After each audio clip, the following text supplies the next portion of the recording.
Hey guys, it's Ashley Simone here. I hope you guys had an amazing day. I am here with my second video. Please don't mind how I look, y'all. Just take the word. Don't look at me, just take the word. But I am here to talk about Rahab. I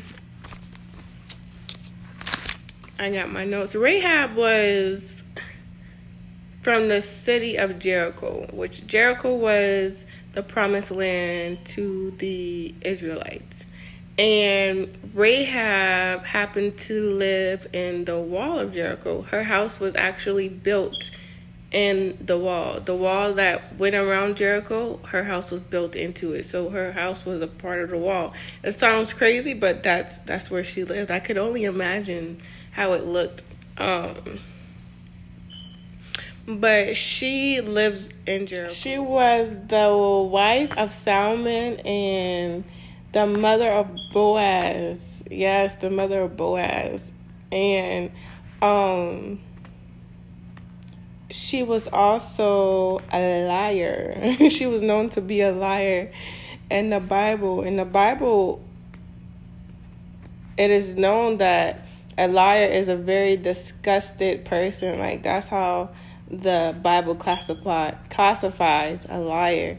And for her to be a prostitute and have all these negative things on her, God was still able to use her in a very mighty way till this day, honestly, till this day. So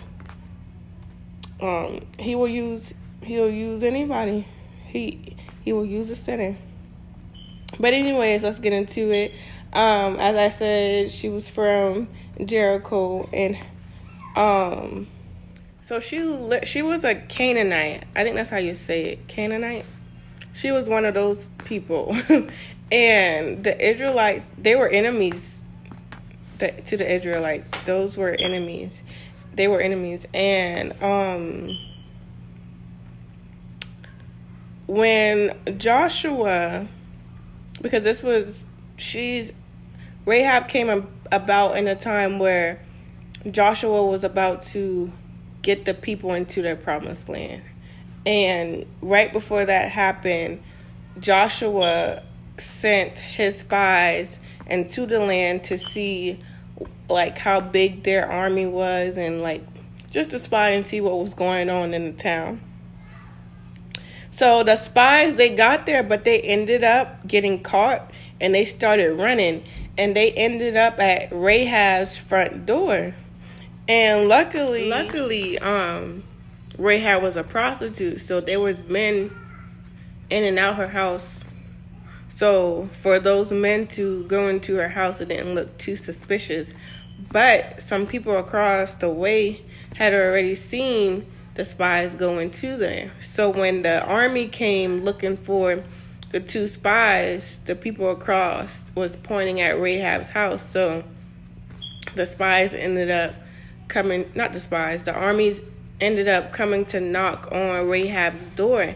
But Rahab had already known. She knew ahead of time who these spies were.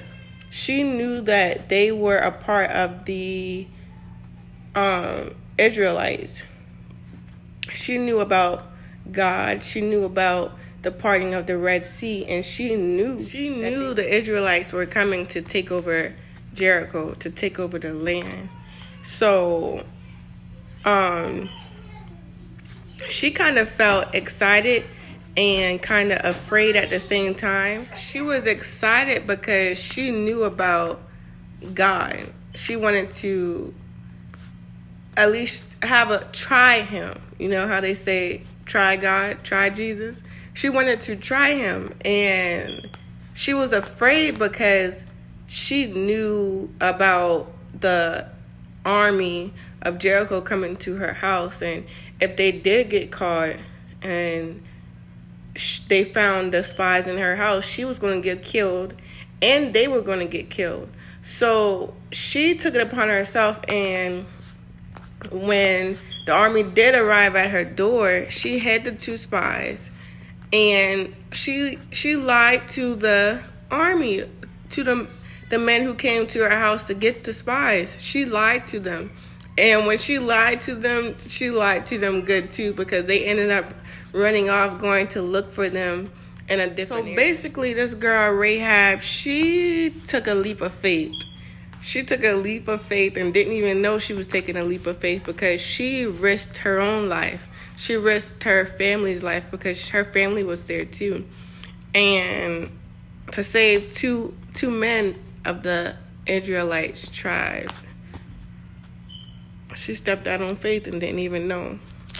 So after that, when she went back upstairs and started talking to the two spies, she was like, okay, so since I helped y'all, will y'all please spare me and my family life when y'all come and take over this land?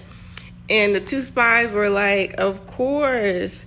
They told her, our life for your life. So you saved our life by sacrificing your life, just like Jesus did for us. She did that for those two men. So when they did end up leaving, they gave her a red cord to hang out of her window. And that red cord will symbolize them, will let them know not to touch her house or touch her family or kill them or anything like that, to spare her life. And that's just like when in Egypt, when the Israelites were in Egypt and they put that blood, it wasn't even Jesus' blood, the animal blood on their doors to let death know to pass by this house. So that's what happened with that red cord that they gave to Rahab to hang out her window. So it was just like that. And as they waited, so once the Israelites ended up crossing the river, and the ark was able to help them cross the river. Once they walked into the river, the ark dried up the water and made a pathway for them to get past this river. So the next thing was for them to get past the wall. So once the Israelites ended up crossing the river, and the ark was able to help them cross the river. Once they walked into the river, the ark dried up the water and made a pathway for them to get past this river.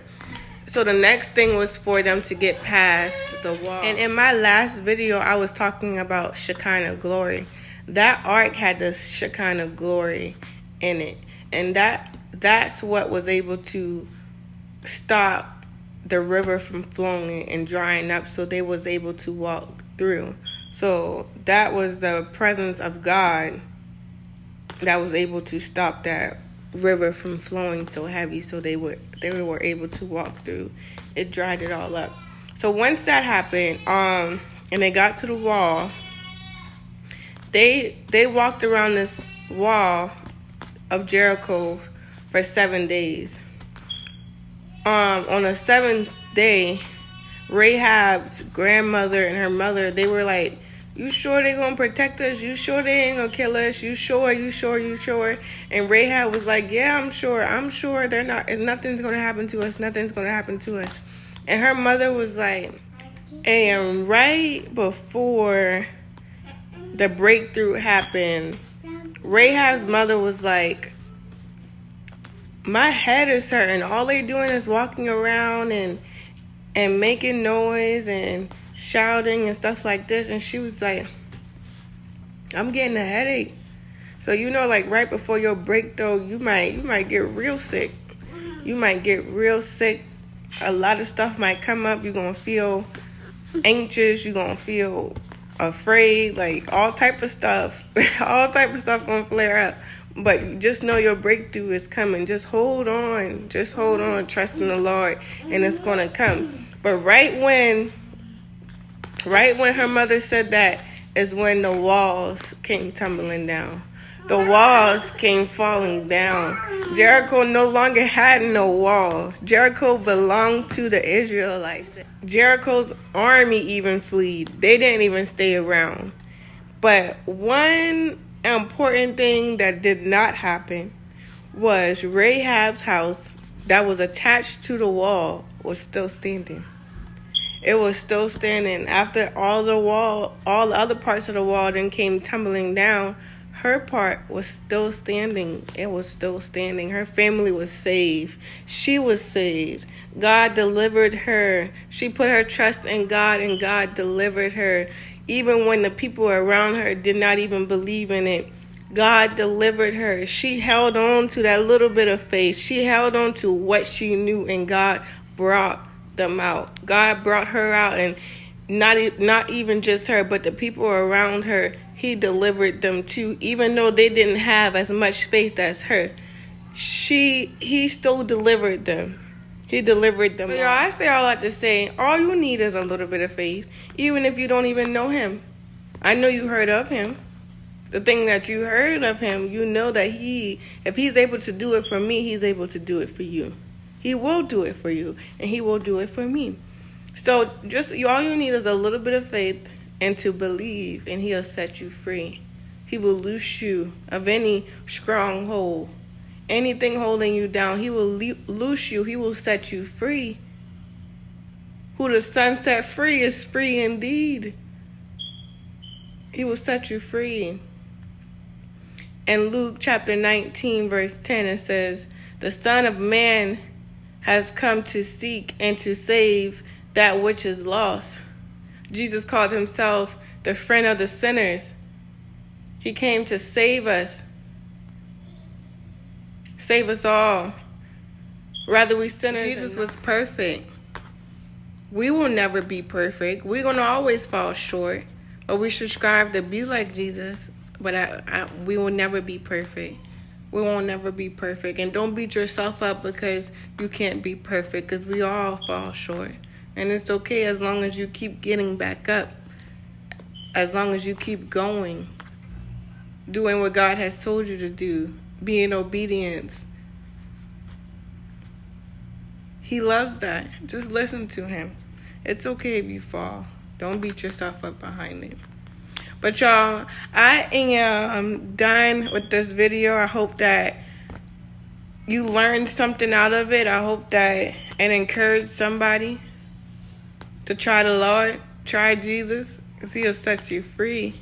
He'll set you free. But y'all, I'm going. I love y'all. I hope my video ain't too dark. I'll see y'all on my next video. Bye.